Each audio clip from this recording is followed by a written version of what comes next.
네, 안녕하세요. 반갑습니다. 7월 30일 오후 경기 분석 방송 시작해 보도록 하겠습니다. 일단 오늘도 저희 방송 찾아주신 모든 형님들 다들 감사드립니다. 어서들 오시고요. 유튜브로 보시는 형님들은 시작하기 전에 구독 한번, 좋아요 한번 눌러주시면은 감사드리도록 하겠습니다. 어제 우리가 KBO 같은 경우에는 예측한 경기들이 단 하나도 안 틀리고 예측대로 그대로 잘 흘러갔었거든요.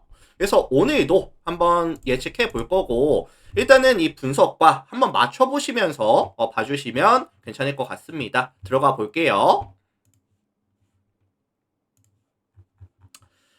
자, 가장 먼저 살펴볼 경기는 LG KT 먼저 보도록 하겠습니다. LG KT. 일단 이 매치업은 어제 LG가 1차전을 8대2 되게 가뿐하게 경기를 잡고 왔죠. 8대2로 LG가 승리를 가져갔는데, 예상대로 KT 같은 경우에는 실점에 대한 억제가 좀 안 되는 모습을 보여줬었습니다. 실점 억제가 안 되는 모습을 보여줬었고, 최근 5경기 평균 실점이 6.2실점, 리그 전체 8위, 실점에 대한 억제가 잘 안 되고 있어요. 그래서 불펜 이 구간에서 부진하고 있는 것도 사실이고, 야수들의 집중력 자체도 많이 떨어져 있는 구간이다 라고 보여지고 있는 상황이거든요. 그렇다면은 KT가 반등각을 만들어내기 위해서는 저는 좀 선발이 좀 안정감 있게 좀 길게 끌고 가 줬을 때 반등각을 만들어줄 수 있겠다라는 생각이 들고 있는 상황인데, 오늘 선발이 패트릭 머피가 등판합니다. 이런 역할을 해줄 수 있을까요? 자, 152kg짜리 페스볼에다가 뭐 투신 커브 이번 시즌 2번의 경기 나와서 6이닝 동안 아직까지 자책점이 없습니다. 뭐 잘 던져주고 있기는 한데 조금 레파토리가 단조롭고요. 그 다음에 이제 이닝 이팅 능력이 좀 떨어진다는 부분들, 이런 부분들이 조금 거슬리긴 하거든요. 그래서 지금 이 머피가 한 3이닝 4이닝을 먹어주고 내려간다라고 한다면 이 이후에 불펜 구간을 어떻게 막아낼 것이냐, 최근에 부진하고 있는 불펜이라든지 이 야수들의 집중력, 실책이 많이 나오고 있는 구간을 어떻게 막아낼 것이냐. 오늘 KT의 이 투수 운영 난이도 자체가 높을 가능성이 좀 높다고 봅니다, 저는. 자, 반면에 이에 맞서는 LG의 선발은 손주영이 등판해요. 144kg짜리 페이스볼에다가 그 다음에 이제 슬라이더 포크볼까지 3피치에 가까운 유형인데, 6월달에 이제 구위가 좀 빠지면서 부진했던 기억이 있거든요. 근데 7월달 나쁘지 않습니다. 4경기 나와서 23.2이닝 동안 5자책 1.9의 ERA, 최근에 구위가 다시 많이 올라왔죠. 그래서 KT가 최근 5경기 팀 타율이 2할 2푼, 그 다음에 이제 뭐 득점에 대한 지원도 잘 안 되고 있는 구간이라는 점, 시즌 평균 대비했을 때 오히려 떨어지는 득점력을 보여주고 있다는 점. 그래서 이게 사실 좀 안정감 있는 투수 운영이 가능한 팀은 저는 LG가 될 가능성이 높다고 봐요. 그리고 이제 최근에 빠따 흐름도 확실히 더 좋고요. 그리고 오늘 이제 잠실이라는 또 구장 이전까지 가져가다 보니까 뭐 LG가 조금 더 유리한 경기, 그 다음에 이제 기준점 대비했을 때 조금 화력전으로 흘러갈 가능성, 요런 가능성에 대해서 말씀을 전해드리도록 하겠습니다. 그래서 LG 승이라든지 뭐 8.5 기준 오바에 대한 가능성에 대해서 언급을 드려보도록 하겠습니다. 참고해 주세요.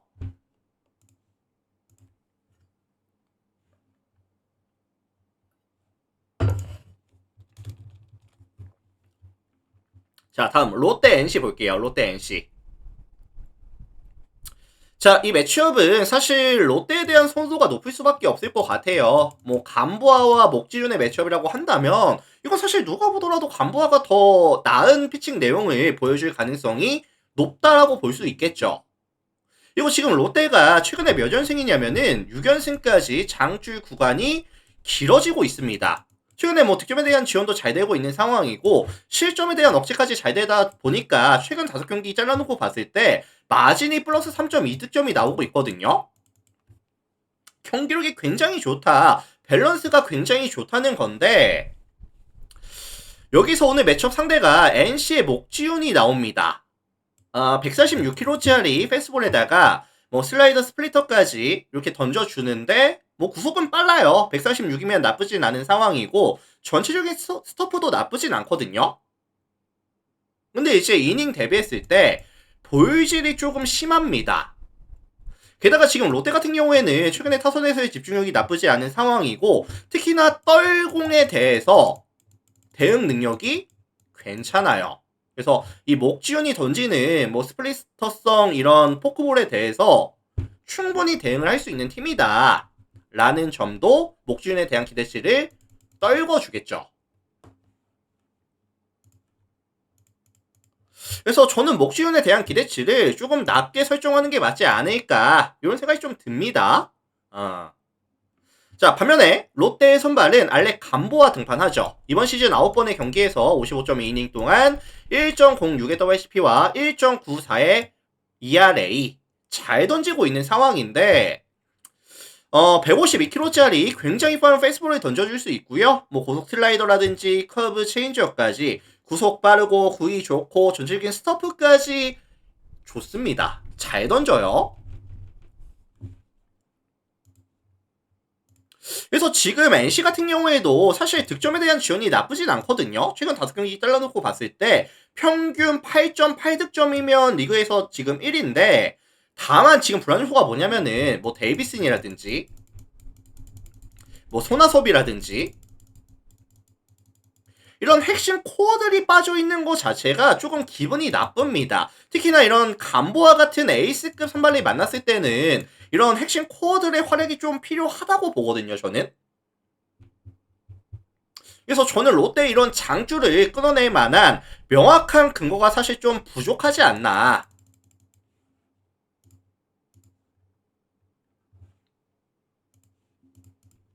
그래서 요거는 롯데의 승리라든지 아니면 좀 일방적인 승리에 대한 가능성에 대해서 말씀을 드릴게요. 참고하시고 봐주시면 될 것 같습니다.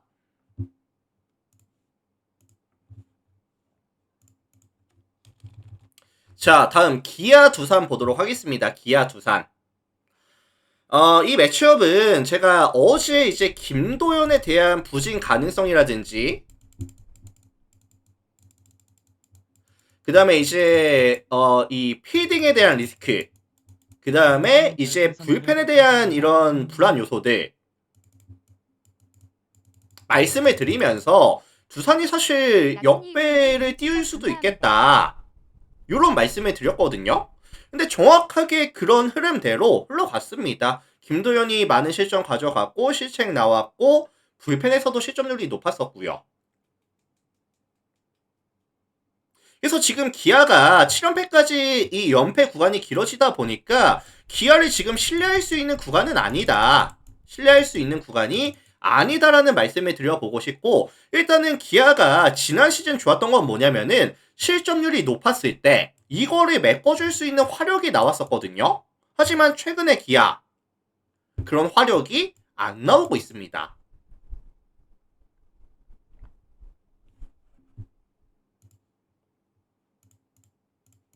그리고 최근 5경기에서 실책도 7개가 나오고 있는 상황이고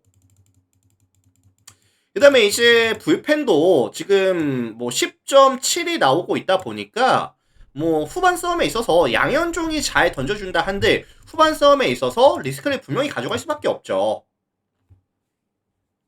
자, 여기서 오늘 두산의 선발은 최승용이 등판합니다.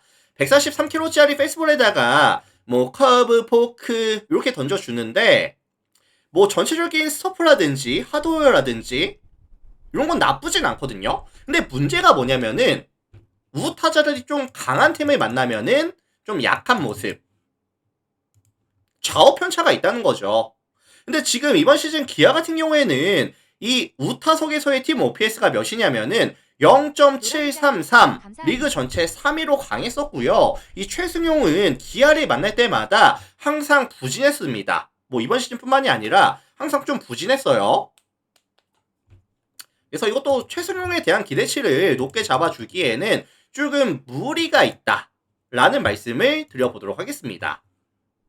자, 반면에 이에 맞서는 기아의 선발은 양현종이가 등판을 하는데 사실 6월 말부터 시작해서 7월 달의 흐름이 나쁘진 않거든요.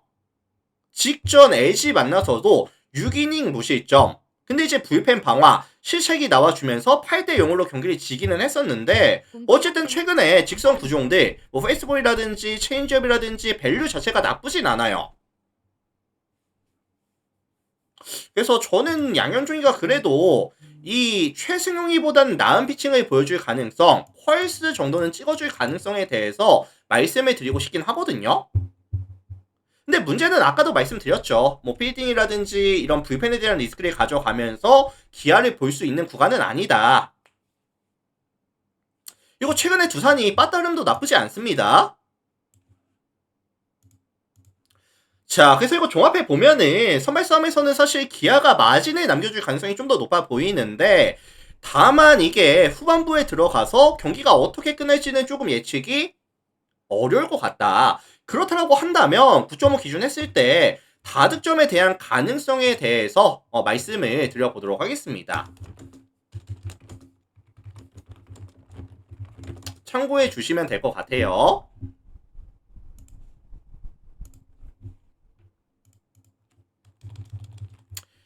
자, 다음 하나랑 삼성 볼게요. 하나, 삼성. 자, 이 매치업은 하나가 지금 3연패 구간에 들어옵니다. 3연패 구간에 들어오는데,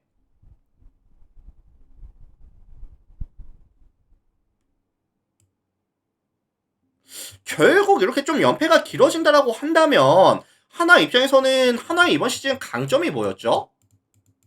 이번 시즌 1위를 할 수 있는 원동력이 뭐죠? 사실 실점에 대한 억제예요. 뭐 득점에 대한 지원도 최근에 이번 시즌 6위 정도를 하고는 있지만 근본적으로 실점에 대한 억제가 좋은 팀입니다. 하나는 선발, 불펜, 필딩에 대한 밸런스가 좋은 팀이라는 거죠.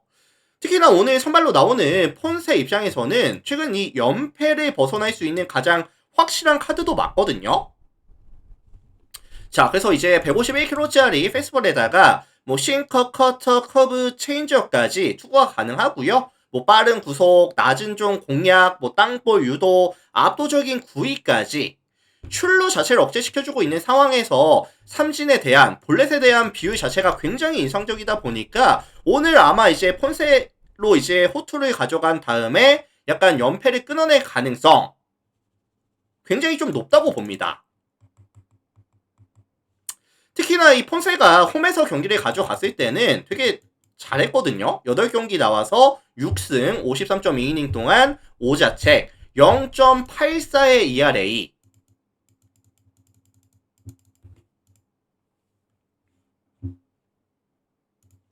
그리고 이번 시즌 폰세가 좌타자를 만났을 때도 POPS가 0.518밖에 안 돼요. 그리고 이제 삼성 같은 경우에는 결국에는 좌타석에서의 뎁스라든지 밸류를 보여줘야 되는 팀인 점을 감안해 봤을 때 오늘 경기가 원정에서 가져가는 점까지 감안을 해봤을 때 삼성 빠따에 대한 기대치를 높게 잡아줄 수는 없다. 폰세를 상대로 아마 꽁꽁 묶일 가능성까지 저는 좀 열어두도록 하겠습니다. 자, 반면에 이에 맞서는 삼성의 선발은 최원태가 등판을 하는데 이번 시즌 17번의 경기에서 89이닝 동안 1.44의 WHP와 4.55의 ERA. 뭐 레파토리가 다양한 편이고요. 뭐 스토프가 나쁜 편은 아닌데 다만 이 볼실에 대한 리스크가 가져가거든요. 그리고 사실 하나 같은 경우에는 뭐 많은 공을 봐주는 팀은 아니지만 이런 직선 구종에 대해서 타이밍은 나쁘진 않습니다. 그렇다고 한다면 이 폰세와 최원태의 대결에 있어서 하나가 마진을 남겨줄 가능성이 저는 훨씬 더 높다고 보여지고 있는 상황이고, 그리고 양팀이 불펜 대결로 들어갔을 때 여기서는 확실히 하나가 좀 유리하다고 보거든요. 뭐 김소연이라든지 뭐 한승혁이라든지 필승조 자원들이 최근 휴식이 좀 길었습니다. 그리고 지금 이 삼성 같은 경우에는 이호성이가 또 최근에 또 부진하고 있죠. 이런 부분도 조금 아쉽고요. 자, 그래서 요거는 우리가 뭐 하나 승이라든지 그 다음에 이제 뭐 8.5 기준 했을 때 언더에 대한 가능성에 대해서 말씀을 드리고 싶거든요. 참고해 주시면 될 것 같습니다.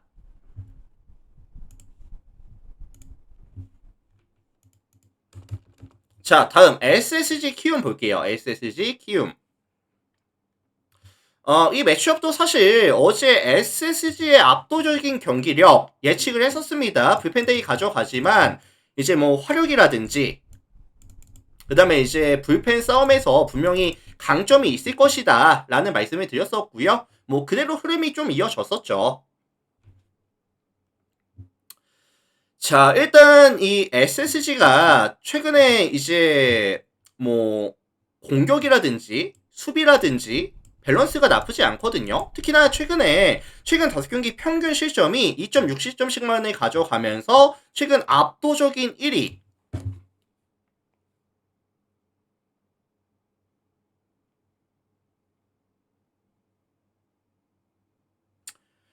자, 그리고 이제 오늘 선발로 나오는 문성원이 같은 경우에도 최근에 흐름이 괜찮아요. 특히나 최근에 뭐 147kg짜리 페이스볼이라든지 아니면 뭐 커브라든지 그다음에 뭐 슬라이더, 포크볼까지 여러 가지 구종을 던져주면서 특히나 이 커브에 대한 밸류가 되게 높거든요. 근데 지금 키움이라는 팀 자체가 이 문승원이 좌타자 상대로 커브를 많이 던지는데 이 좌타석에서의 밸류를 보여줘야 되는 팀이라는 점이라든지 그 다음에 이번 시즌 키움 같은 경우에는 타이밍을 뺏는 공에 대해서 타이밍이 잘 안 맞고 있는 팀이라는 점까지 감안을 해봤을 때 문승원이가 뭐 최소한 6이닝 이상 2실점 이하급으로 던져줄 가능성에 대해서 저는 말씀을 드려보고 싶긴 하거든요. 대박천 사장님 별풍선 100개 감사합니다. 자, 반면에 이 키움 같은 경우에는 지금 정현우가 등판을 합니다. 이제 142kg짜리 페스볼에다가 그 다음에 이제 뭐 슬라이더, 커브, 포크볼까지 던져주는데 사실 구속이 원하는 만큼 나오지는 않고 있다고 봐요. 그리고 이제 홈과 원정에서의 기복도 확실하거든요. 일단은 홈에서 나왔을 때는 총 4경기 나와서 22이닝 동안 7자책 2.86 원정에서 게임을 가져갔을 때는 5경기 나와서 23.1이닝 동안 18자책 6.94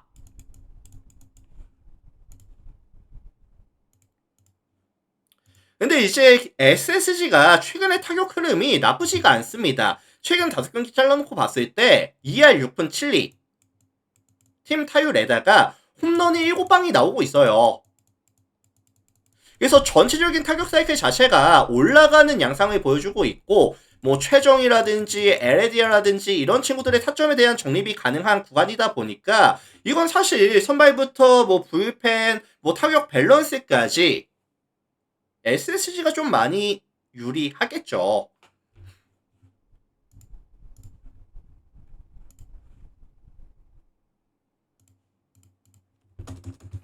그래서 요거는 뭐 SSG의 승리 가능성이라든지 뭐 일방적인 게임 가능성이라든지 그 다음에 이제 뭐 9.5라는 기준점대에 비했을 때 다득점에 대한 가능성까지 말씀을 전해드릴 수 있도록 하겠습니다. 참고해 주세요.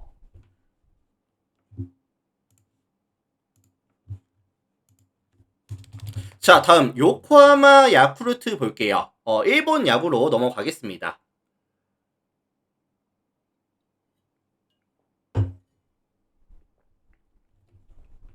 자, 이 매치업은 지금 뭐 가장 눈에 띄는 부분이 야쿠르트. 최근 연승이 되게 길어지고 있어요. 7연승까지 연승 장줄이 길어지고 있다라는 부분은 조금 눈에 띄기는 합니다. 자, 이 야쿠르트가 어제 아즈마를 공략하면서 경기를 가져왔거든요.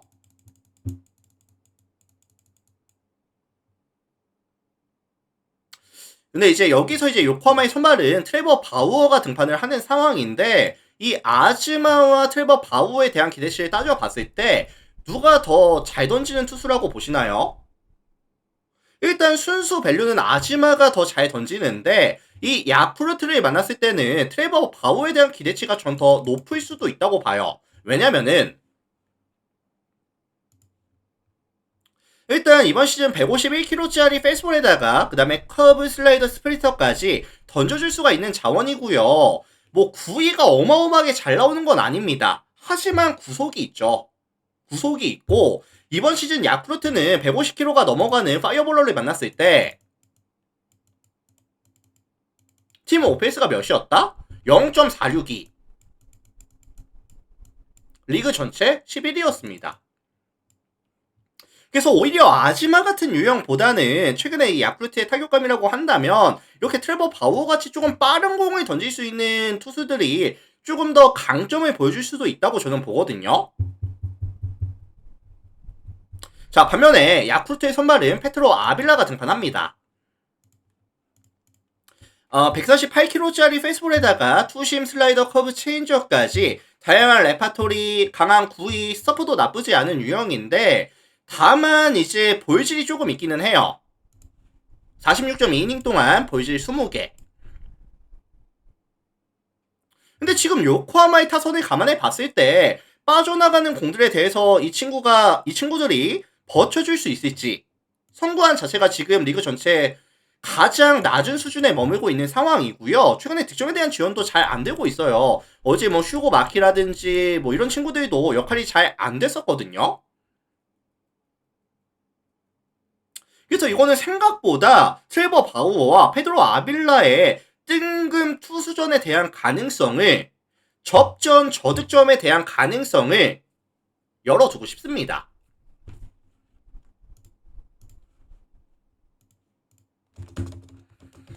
그래서 이거는 뭐 야쿠르트 프렌이라든지 아니면은 이제 6.5 기준 언더에 대한 가능성에 대해서 말씀을 드려보도록 하겠습니다. 참고해 주세요. 자, 다음 주니치랑 요미우리 볼게요. 주니치 요미우리.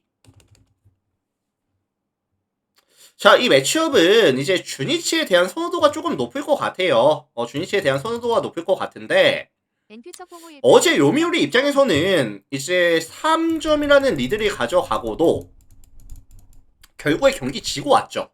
어제 8대5로 주니치가 경기 가져갔었습니다.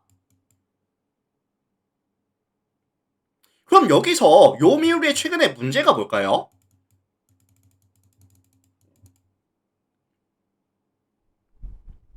선발들이 역할이 안 되고 있어요. 최근 5경기 잘라놓고 봤을 때 선발들이 이제 22이닝을 막아주면서 18자책 ERA로 환산했을 시에는 7.36의 ERA가 나오다 보니까 선발들이 이닝에 대한 이팅도 안 되고 있고 안정감 있는 시점에 대한 억제도 안 되고 있다. 연쇄적인 부진이 지금 일어나고 있다고 보시면 될 것 같거든요.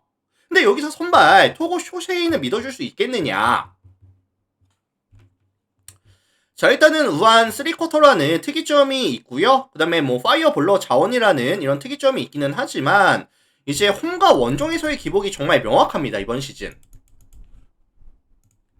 그래서 홈에서 경기를 가져갔을 때는 이제 나쁘지 않았지만 원정에서 총 5번 경기를 가져갔을 때 23이닝 동안 21자책 8.22의 ERA가 찍히고 있거든요.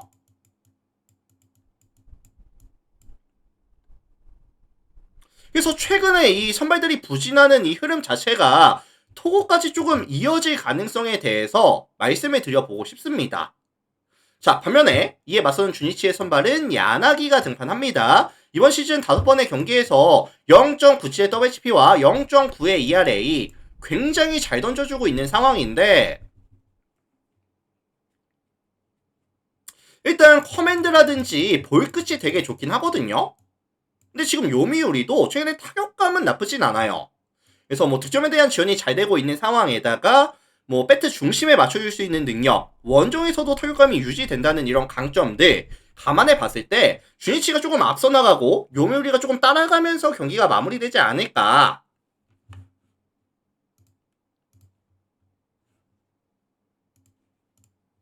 멘사사사님 추천 감사합니다. 그래서 요거는 주니치 승리 가능성이라든지 아니면은 이제 다득점에 대한 가능성에 대해서 말씀을 드리고 싶거든요. 그래서 참고하셔서 봐주시면 될 것 같습니다.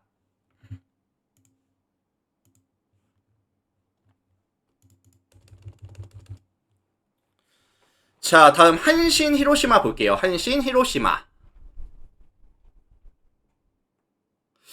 이 매치업도 사실 한신에 대한 선호도가 조금 높을 것 같아요. 선호도가 높을 것 같은데 양 팀의 최근 흐름 자체가 많이 차이가 납니다. 한신이 최근 5경기에서 4승 1패, 히로시마가 최근 5경기에서 아니라 6연패까지 장줄이 조금 길어지고 있다. 특히나 히로시마가 최근 5경기 평균 실점이 5.4실점씩 실점에 대한 억제가 안 되고 있는데, 사실 뭐 선발부터 불펜, 피딩까지 역할이 되는 구간이 없어요. 선발도 못하고 있고 불펜도 지금 안 되고 있고 피딩도 실책이 많이 나오고 있습니다. 자, 여기서 이제 선발이 오세라가 등판을 하는데,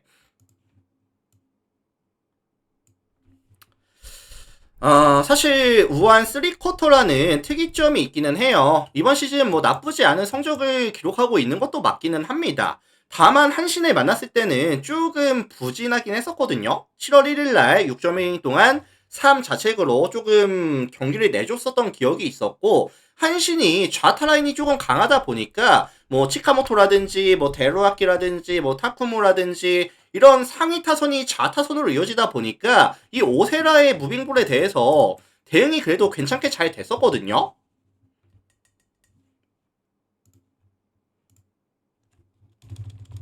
그래서 사실 오세라가 이 히로시마의 최근 부진을 구해낼 만큼 완벽한 피칭 내용까지는 사실 좀 기대하기는 어렵지 않겠느냐.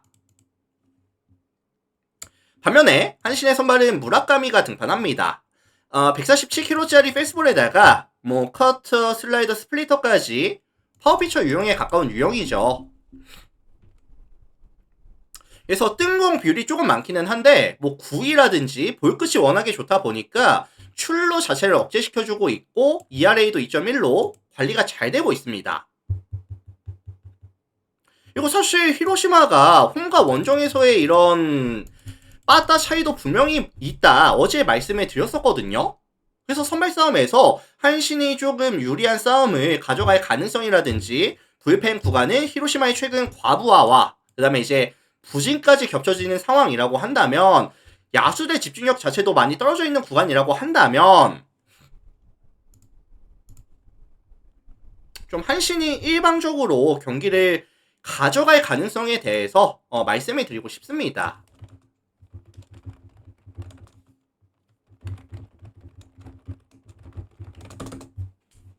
자, 이렇게 참고해 주시면 될 것 같네요. 자, 이렇게 해서 제가 오늘 준비를 해온 총 8가지 경기 한번 또 열심히 야무지게 분석을 진행해 봤고요. 뭐 자기 의견과 맞으시는 분들 잘 참고하셔서 봐주시면 될 것 같습니다. 오늘도 많이들 와주셔서 감사드리고요. 제 분석이 이제 도움이 됐다라고 하신 형님들은 구독, 좋아요 한 번씩만 눌러주시면 감사드리도록 하겠습니다. 자, 일단은 유튜브 형님들 먼저 인사드려보도록 하겠습니다. 오늘도 감사합니다.